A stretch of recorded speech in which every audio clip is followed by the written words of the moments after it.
Hello, Feminine Roadmappers. Welcome back to Feminine Roadmap Podcast, the podcast that helps you navigate the challenges and the changes of midlife and empowers you to live a more vibrant second half. If you are with us on YouTube, please remember to subscribe and hit that bell so that you don't miss any of these empowering conversations. If you are on the audio podcast, please subscribe and share this podcast, because today we're going to be talking about how to live from your unique inner spark and joy so that every day feels filled with contentment, satisfaction, and fulfillment. And to have this conversation with me today is Sharon Rolph. She's a behavior scientist. She is an inner spark coach, the queen of courage, and the author of Fresh Courage in Retirement, Finding Purpose, Essence, and Fulfillment. Thank you so much, Sharon, for being on my show today. Thank you for having me, Gina. I think we're going to have a great time today.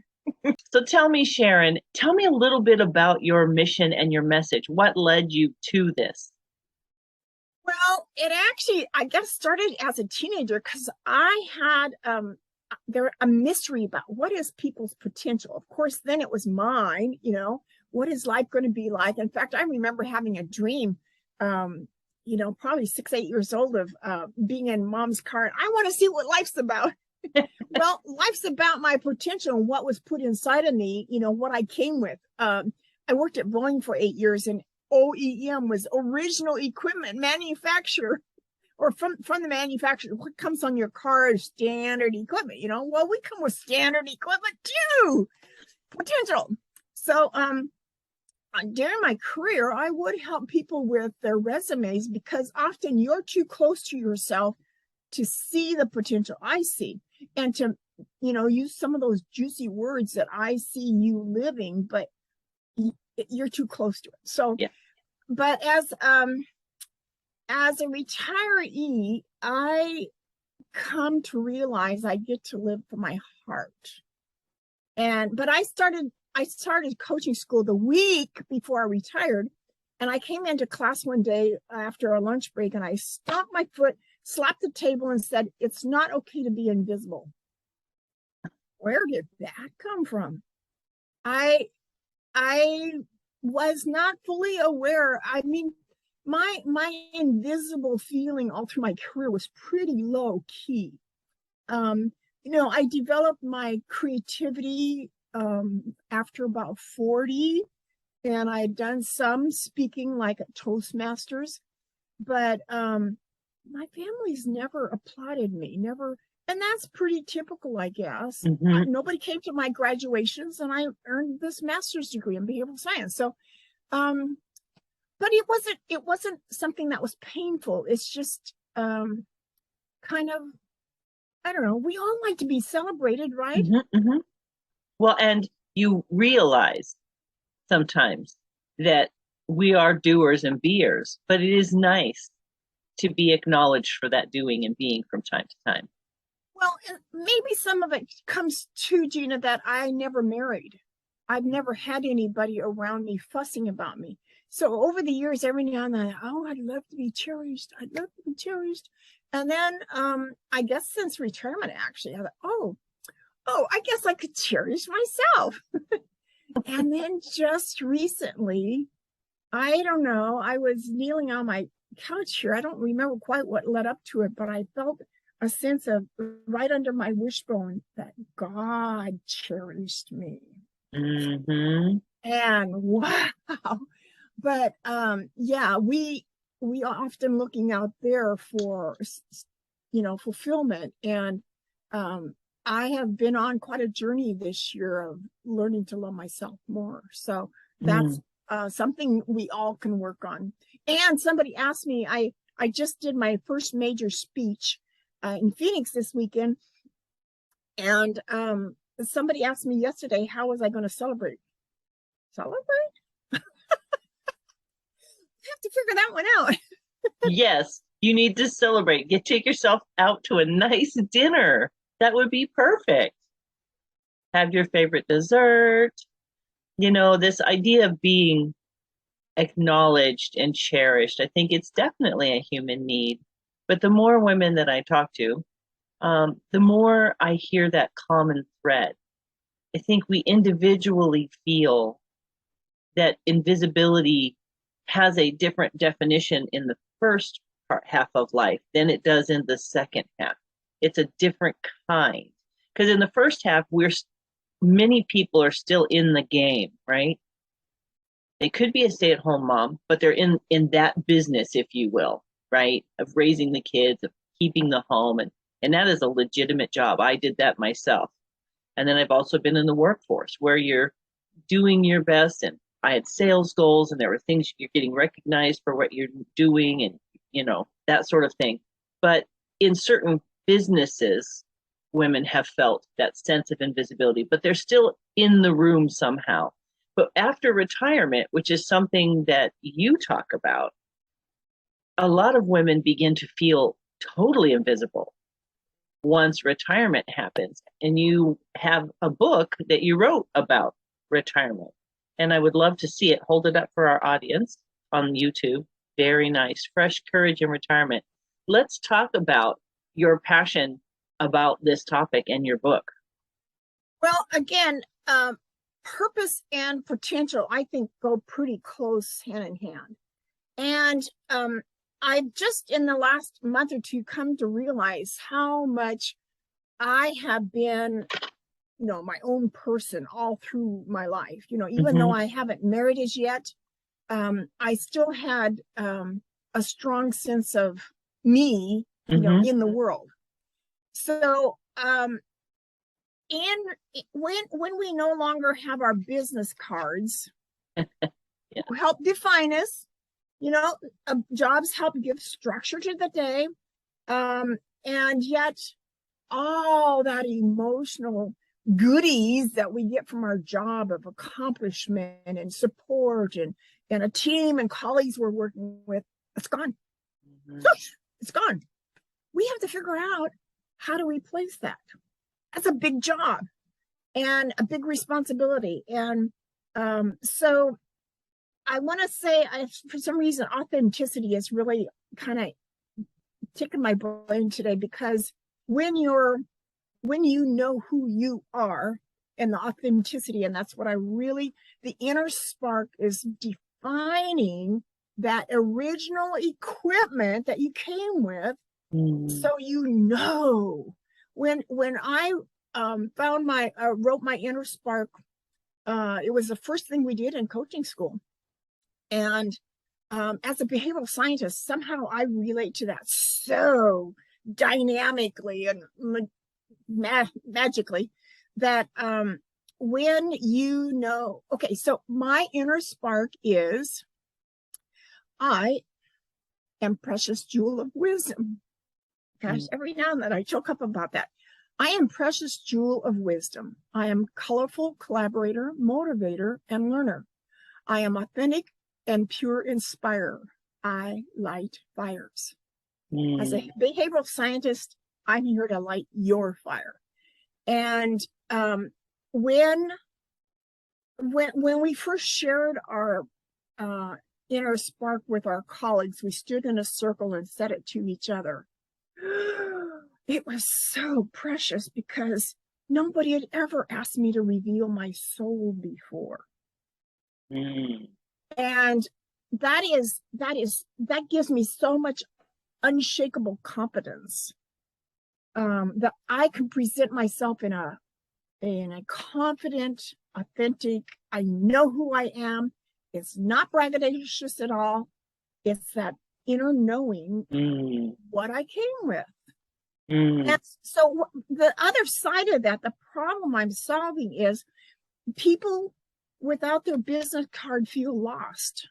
Yeah.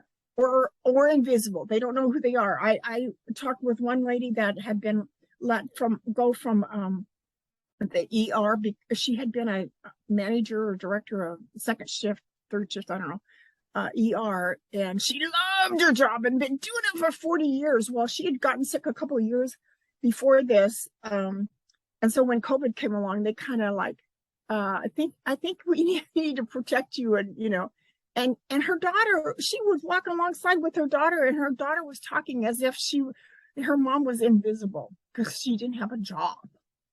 Mm-hmm. Ended. So let me tell you, ladies, when you retire or when you are become empty nesters, or when you're getting ready to retire, you're the boss of retirement. Nobody tells us that. And you get to live from your heart. You may not, Gina, you may or may not have been able to do that with your job. But now, we still have all the education that we, gained over the years. We still have all those colleagues and friends and coworkers that you saw on the train or the bus or you chatted with. You still have your wisdom now that you get kind of after 60, reflecting on life, what you've learned. You've got those talents, even going back to grade school and high school, playing the trumpet or, painting. You may need to dust them off, but living from your heart is the important thing about retirement. And the problem I'm solving, though, is that 48 hours of TV are watched on a weekly average with retirees, and that's untapped potential. 48 hours of weekly TV watching. No. Wow. Sad. I think they said over 3 years that adds up to like 3 trillion hours of time that could be engaged in making the world a better place, more beautiful, more, knowledge gain. So I'm here to inspire people to find meaningful activity in retirement. And be a speaker around the world. Yeah. Isn't that amazing how I think about that? I think about the potential in each person because I believe that we've been created for a purpose and that everybody has gifts, everybody has talent, everybody has something. And I think we live in a culture where we value the flash factor of a gift and a talent. We don't necessarily honor, I guess, normal things that don't attract an audience, let's say.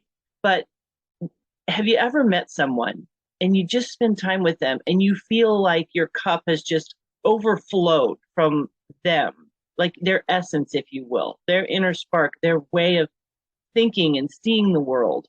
And I think that everybody has that possibility. And that's what I hear you saying, Sharon, is that everybody has that. How do we empower or encourage? Because some people need the empowerment and some people need the encouragement, right? They need that fire lit under their bum so that they'll actually take some action. Yeah. So I do a Inner Spark 90-day challenge for discovering and creating your inner spark statement. And the beauty of the inner spark is what we don't realize is that some of that original equipment we came with are values. And aligning our spark, our soul with our values creates a contentment and meaningfulness. Well, contentment mainly because contentment is all about satisfying your heart and soul. But when we get frustrated is when our values are one thing and we're going off on another direction and we're frustrating our spirit. Yeah. Oh, yes. It's a dissonance. Yeah, that's a good word. Yeah, there's a dissonance between, yeah. It's like there's static on the line because we're not living a life that's in alignment. I understand that. I think a lot of people may feel confused about what does that even mean? Like, how do you know? So how do you help people kind of untangle that confusion and help them to get their feet on a path? Now, they may just be not able to identify it because maybe they've lived so long doing X, Y, and Z for this business, this family, whatever, and they've lost their way a little bit. expected of me. I'm gonna do as expected. Yes. It's like I've been on some dating sites and everybody expects me to be nurturing. Well, you might be disappointed or compassionate, maybe. I just this last week, I'm in a class, in fact, later today. Your mission, should you accept it, is to create 90 days, in 90 days or less, your inner spark statement and feel whole, authentic, and energized to share your wisdom and purpose. And purpose is the secret glue for retirement. Secret glue. Purpose gives us so much meaning.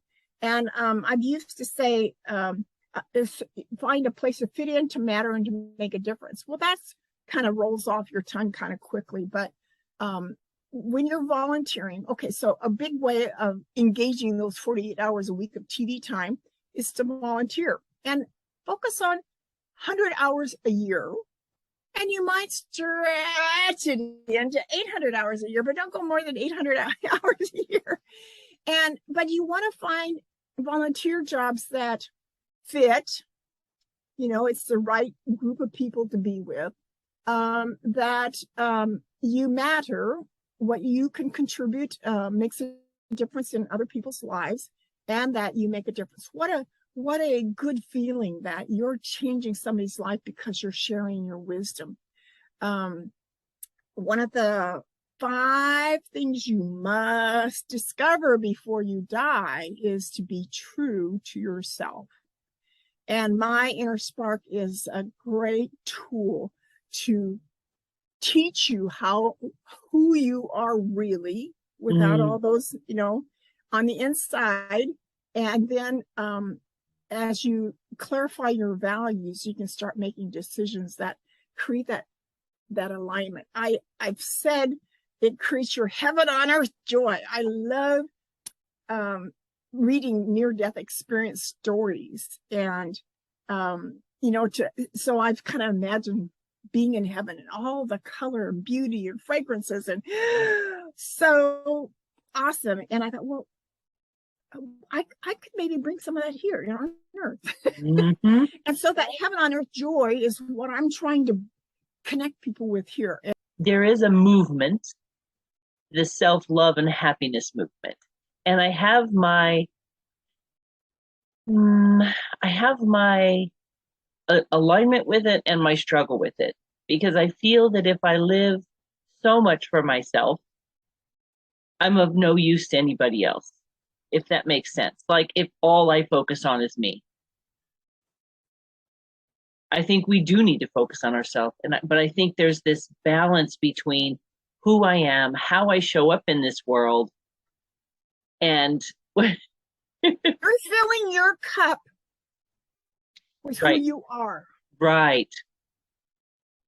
And when you know who you are and what's inside your cup, you can now share it with others. Yes. Yes. But there's the point. There's a point to the filling. It's not just for me. It's so I'm filled up to serve. It's so I'm filled up to pour out. So I'm filled to make a difference. And that's what I was getting to, is that there's only half a conversation if we talk about self-love and self-care, but we don't talk about how that impacts the world as well, which is what I hear you saying. You're coming into alignment, that soul alignment, so that we contribute.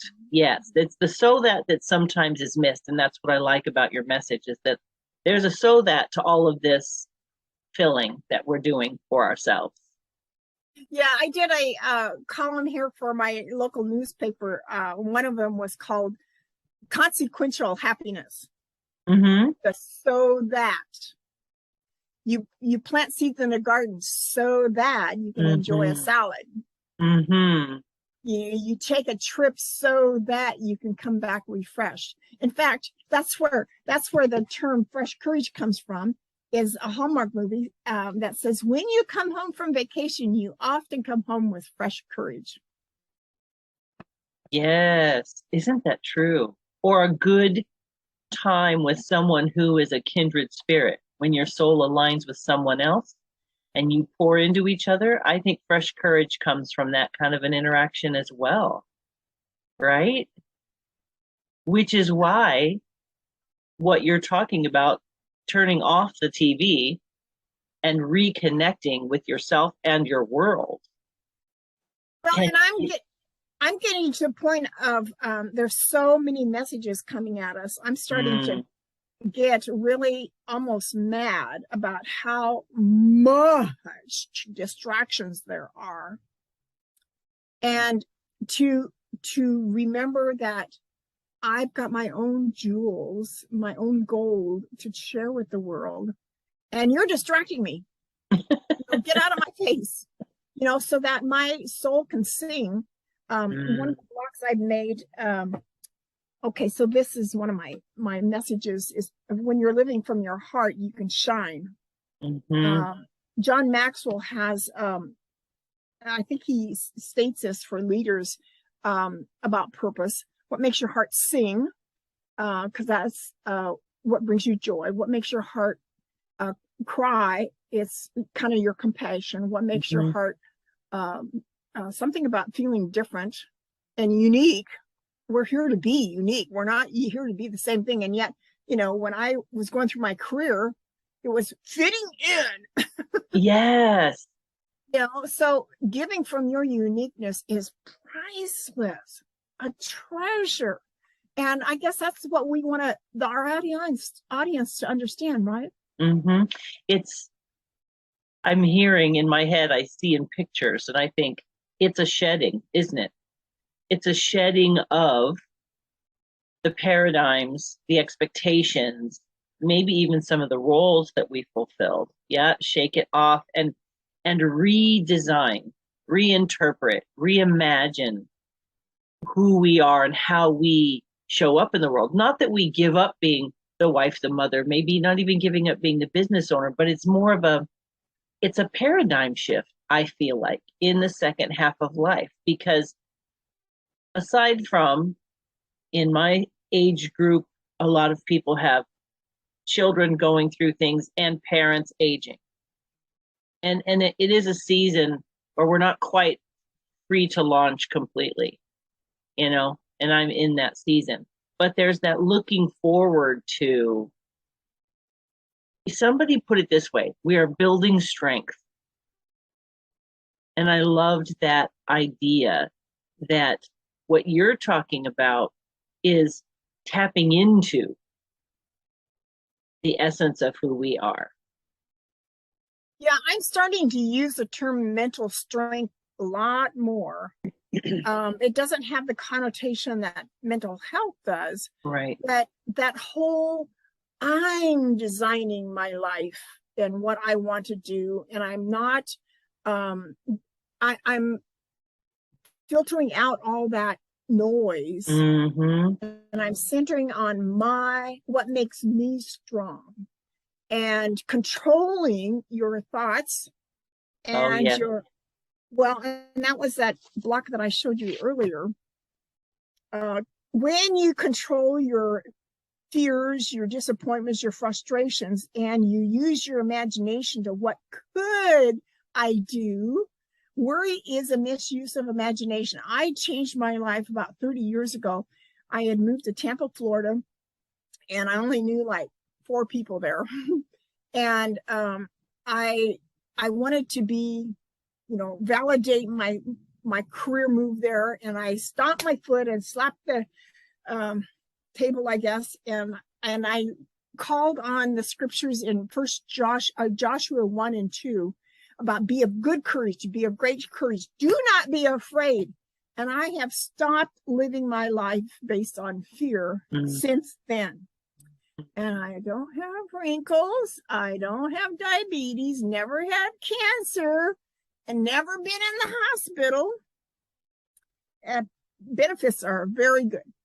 It's funny. I'm not going to sing the song, but in Vacation Bible Study, in Vacation Bible School, not Bible study, Vacation Bible School, my girls were in it, and I was one of the leaders, and we had a song about be strong and courageous. Do not be terrified.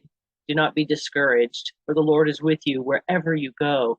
And we're obviously women of faith, so that gives us a foundation and a foundation to our purpose, because we believe we are created by a creator who loves us deeply and gives us that purpose. Now, I believe everyone's created for a purpose, whether or not they believe in God or not.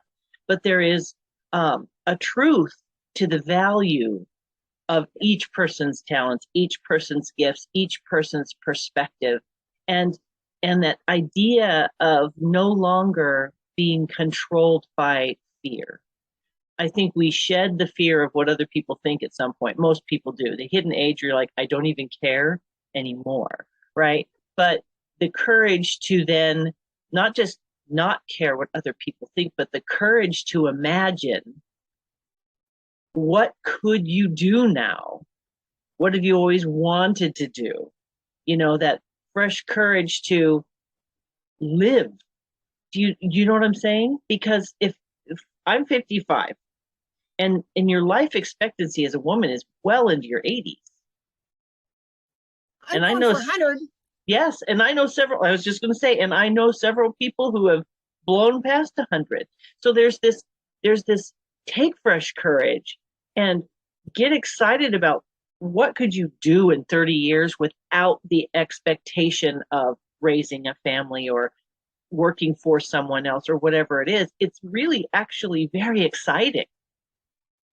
Yeah, I have accumulated a list of resources over the last 5 years, I guess. Oh, by the way, I'm 74. Congratulations, you look great. So my list of resources is books and websites and movies, and yet last night I was working on a list of there's a new process of creating courses, and so I'm hoping in the next 60 days to have a course out on teaching people how to live their inner spark and or discover it. And the technique that is so valuable to keep people engaged and not just putting it on the shelf and collecting dust is give them all kinds of jumping up and down. I did it right. I'm moving forward, and you keep helping them focus on what they want. So coming back from the speaking engagement I had this weekend, I created now, as a tablet about this size, but I created 3 pages of ideas of what you could be looking forward to once you get to the end of, creating your inner spark, helping them to imagine new horizons, pioneers. But I think I'll send you a copy of that, and you might attach it to this, or have it as some free offer, because to have people help us. Oh yeah, that would be cool to do that or that, or it's like, in heaven, what do you want to do there? Why not do it here? Because right. I really believe thy kingdom come, thy will be done on earth as it is in heaven. How? I believe that. And let's do it. Let's sign up for that. Life is such a gift, and there's so many reminders of how life can be cut short. And I don't want to put a downer on this, but recognizing that this day, this opportunity to be the fullest expression of yourself, to explore and be curious about your giftedness and your talents and what you want to do, is a complete gift. And if we can get people to get excited about opening up that gift every day, just a little bit, you don't have to go back to a 40-hour-a-week anything, but what could we do with this one life that we're given? Well, and I started that mental strength. Another point that I gave in this talk was spiritual help. And then just before I left for the event, somebody said, well, why not also say spiritual strength, since you're using mental strength? And words like curiosity and possibilities and courage, taking risks, taking a leap of faith, they're all faith-based, some kind of spirituality. Mm-hmm. And yeah, let's embrace, because that's that creative side. When I think of possibilities, I am allowing God to help me imagine outside this box that we're in what else could be possible, inviting him into giving us new ideas. Being open to those downloads. And in my mind, Sharon, I think making sure that we don't judge those ideas right off the bat.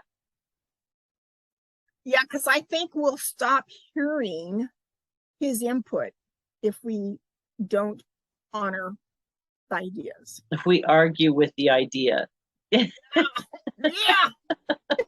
But being open to that possibility, because I have met plenty of people who are doing things that either A, they dreamt of doing and forgot about, or B, they never imagined they'd be doing. And they're having such a good time doing the thing, whatever it is.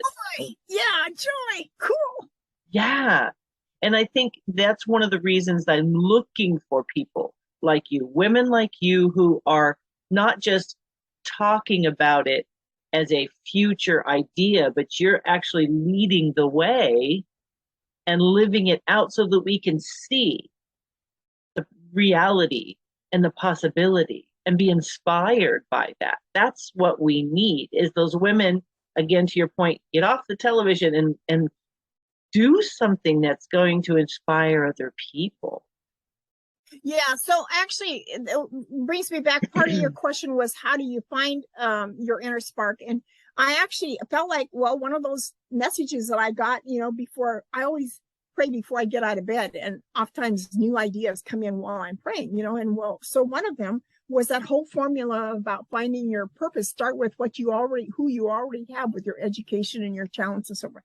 Well, a similar, just a few days later, a similar recipe came for the inner spark, and it's much deeper, but the simplicity of it, you take what you love to do, and you take your personal qualities and your values and your hot buttons and your guiding principles, and we wrap that all into a metaphor. And because metaphors to me are a lot like parables. They say different things to you depending on where you are in life. So maybe it'd be good to tell you where my jewel metaphor came from. I was in Dallas, Texas, and every May, first weekend of May, they have a May fair that's around the stadium. And way back in the corner was a geometry teacher turned jeweler. Well, I love unique stuff, and his jewelry was so unique. I have some pictures on my dream board of his jewelry, and I tried on his rings, and something moved in my gut. What's going on? I took them off, put them back on, and something moved again. Well, I left there bewildered and moved, and so when it came, well, and later, I guess in my studies, they encouraged us to write as if we're some object, and what, so I talked about the beauty, the quality, the shine, the value as it related to what I was contributing to my team at work. So I use that same inanimate object out, to use, because we had to go to class. The first day of class at coaching school was to bring this nature story with us to school. And so I took this jewel story to wrap my inner spark story around. And I want that for everybody, because I feel so confident in who God made me and what I'm here to contribute, that it's not prideful at all. It's just knowing. Okay, so another way to describe your inner spark is deepening your self-knowledge and personal wisdom. Mm-hmm. And acknowledging that you do have that. Everyone has that, right? Yeah, we take the blinders off. Oh, there she is. Yeah, I think I can see her now. And it doesn't, I love that you say it's not a prideful thing, because it really is that. We look at our children or we look at our nieces and nephews and we see the potential and we encourage them and we cheer them on. And why are we not giving ourselves that same space to exist, be, and grow as we do the other people that we love? Well, I've even kind of gotten in a habit when I see somebody walking along the sidewalk that's all kind of dejected and slouching and all, and I think, what don't they know about themselves? Or what kind of brainwashing have they had, or how many distractions that says I got to fit in like this, instead, no, I know who I am and I can walk, with my back straight and look at the world like I'm ready for today. Mm-hmm. I do. I look at people and I think there's something that some people haven't even begun to unlock. And like I said, it doesn't have to be something on the stage. Like we tend to elevate certain gifts, right? Like singing, art, or writing books, which are all beautiful and wonderful things. But there are people who like love to serve people, or they create wonderful food, or they just are the person that is a safe space for other people. They're able to create that environment for people to come and open their hearts. And those are all the beingness, if you will, that some people have. Not everyone can fill those shoes in the way. And then there's 100,000 ways to fill those shoes because everybody's spark is a little bit different. Is that right?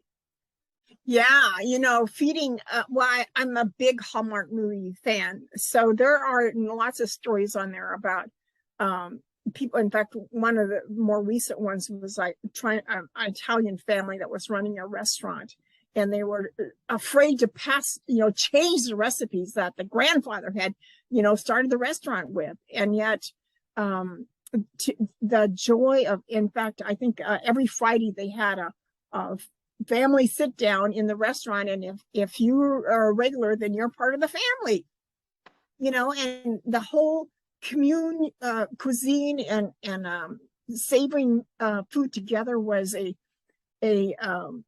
emotional nourishment that they did with their friends. That's a great word picture too, isn't it? When we're walking in our giftedness and we're in that soul alignment and we are moving toward, we're never perfect, but we're moving toward that best version of ourselves, and we're allowing our gifts and abilities and our talents to bubble to the surface. That's nourishing. It is like good, healthy food to the soul, I think. Yeah, I've started, in fact, just this last week, I've come up with this phrase, emotionally disappointed retirees. Now, I don't know if that, how well that strikes, but if you're isolated, well, okay, let's go back to the 48 hours of TV.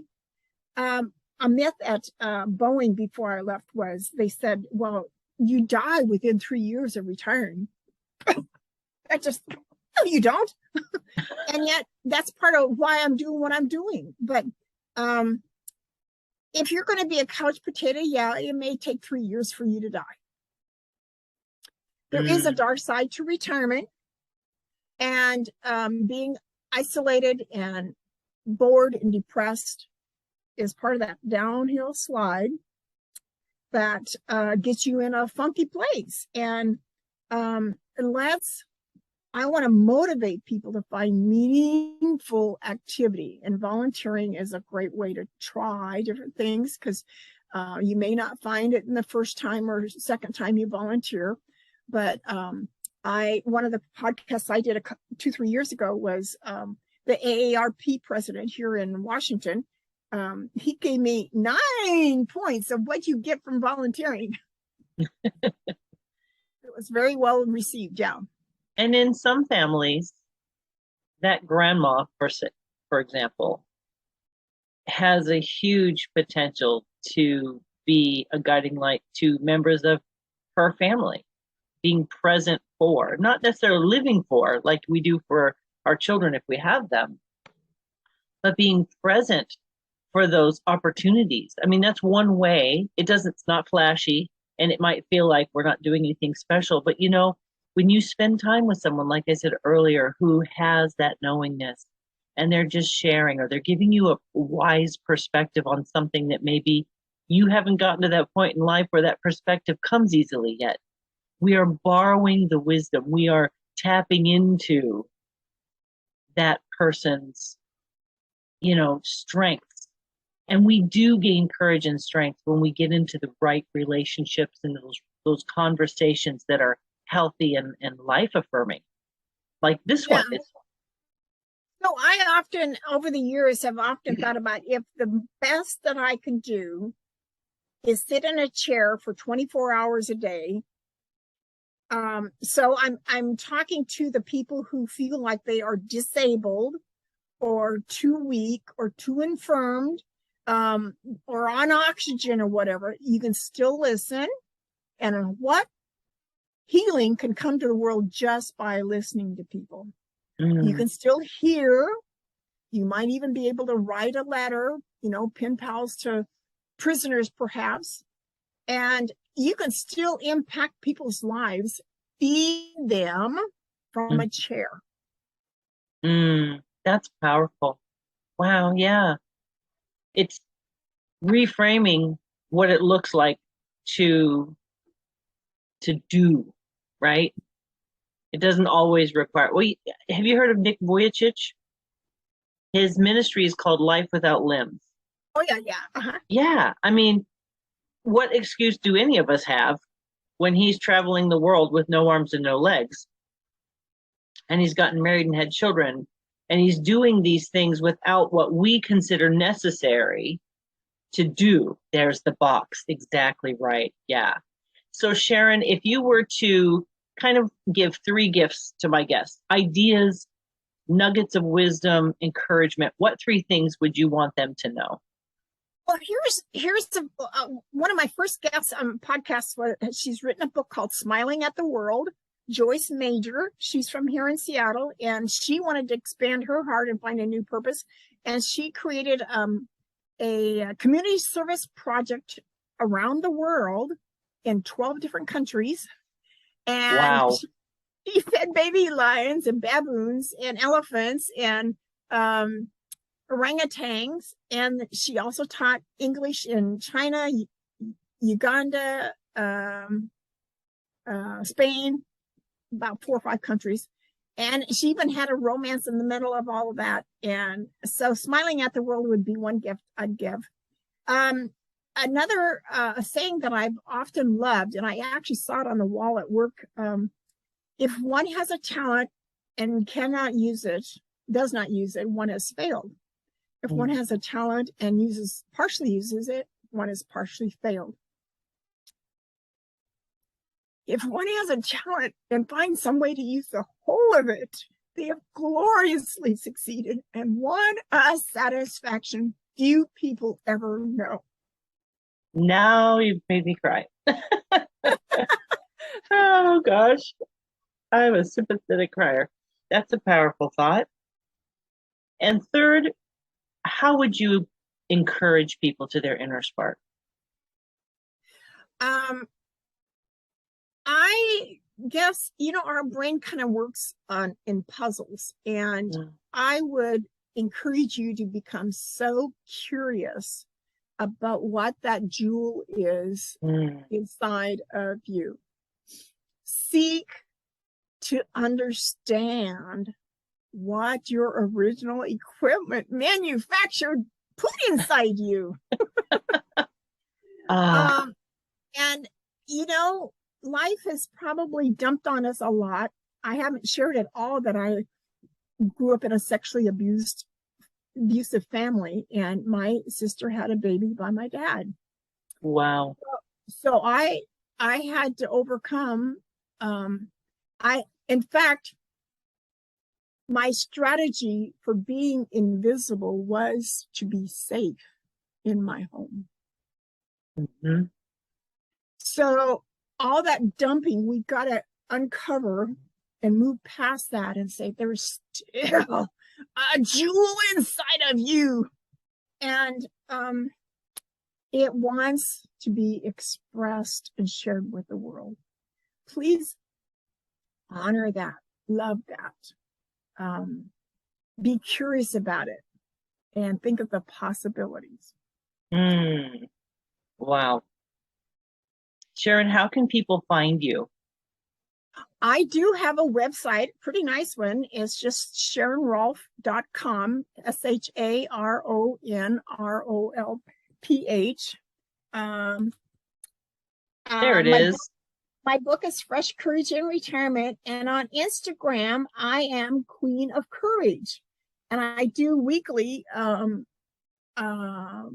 nuggets. They're only 2-3 minutes long, and I need to replace this. I'm like a lifesaver for discovering your heaven on earth joy. So let's say discovering your meaningful activity would be another way to say that. So let's see, anything else? Oh, I've got about 4 pages or groups on Facebook, and I'm on LinkedIn as well. So Sharon Rolph on Facebook I post it almost every day. Okay, wonderful. Well, Sharon, I want to thank you so much for showing up today. I cannot even begin to express how fulfilling it has been to spend time with you, this instant connection I felt with you, just the passion, the joy, the excitement that you brought to this conversation, the clarity that you have on the fullness that people have within them and uncovering it. That is something that aligns so much with my heart. And I'm excited that the world is going to get to hear you and learn from you. You have so much wisdom. Thank you so much for showing up with so much passion and joy today. Thank you. And I'm certainly available for speaking. I want to share this world. I'm going to change the world. In fact, so many baby boomers aren't on social media. And I feel like a more effective way to reach them and to inspire their alignment and their gold inside them is to be a speaker. Yeah, so that they can see and hear, right, in person. That reminds me of Carol Burnett. That I had a Carol Burnett flashback just then. Friends, today I've been speaking with Sharon Rolph. She's a behavior scientist, an inner spark coach, the Queen of Courage, and she's written the book Fresh Courage in Retirement: Finding Purpose, Essence, and Fulfillment. And there it is. If you're on YouTube, there's what the book looks like. I will have the links down below for you. Please don't forget to ring that bell so you don't miss future conversations. If you're on the podcast episode and you're listening to this with just your ears, head on over to www.feminineroadmap.com/episode 295. I will have the links to Sharon in the show notes there. Friends, this conversation has come into your life. I say this almost every week, but it's in your life and in your ears for a purpose, for a reason. It's here to remind you that you have value, you have worth, you have a purpose, you have talents and abilities and a reason to exist. If you've lost sight of that, or you haven't even begun the journey of figuring it out, today is the day. Take the time to figure out what you love, what you have loved, what you would secretly love to do. Just begin to be curious about yourself and the things that draw your attention, and give yourself space to be something different than you think that you are. Or if you're already doing something that you love, good for you. Keep moving forward. You are here for a reason, my friend. You are no accident. You are no mistake. You are not invisible unless you choose to be. Step up to that plate and swing at some of the balls that come your way and change the world, even if it's just in the world that you live in. And let's see what we can do together. We are going to have 3 tips to awaken and ignite your inner spark. I will make sure to get that link for you from Sharon. So there's a great place to start. And life after retirement, 3 tips for creating a new life after retirement. Retirement, friends, is not the end. It is the beginning. So I want to thank you again for joining us today. I look forward to sharing more inspirational conversations, tips, and strategies to empower you to live a more vibrant second half. Thank you for joining us today, my friends. Take care and bye-bye.